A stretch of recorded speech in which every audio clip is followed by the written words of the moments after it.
আজকে রবিবার, একদম বাথরুমের অবস্থা দেখেন, খালি ব্যাঙে চার ধরে আছে। এই টাইলসের ওপর দিয়ে এই যে উঠতেছে, একটা দুটো তিনটে চারটে পাঁচটে ছটা সাতটা আটটা নটা ব্যাগ।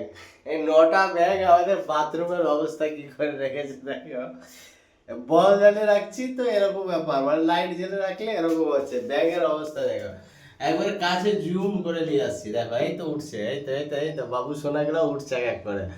আর এই দেখো ছোট সোনা, দেখো ছোট সোনা, ছোট সোনা, তুমি তুমি দেখা দাও, দেখা দাও, দেখা দাও। তুমি পালাচ্ছ কেন? তুমি পালাচ্ছ, মনে হচ্ছে টিকটিকি হাঁটতেছে। ব্যাং তো নয়, টিকটিকি। আল্লাহর কি লীলা খেলা দেখো, একদম গজব বান্দা ভাই। হে দেখো দেখো, এখান দিয়ে ঢুকবে আসবে, আর হচ্ছে দরজা এটাই। সোনালি রঙের সোনালি পালিশ, বহুত রকমের কালার, একদম ফিনিশ।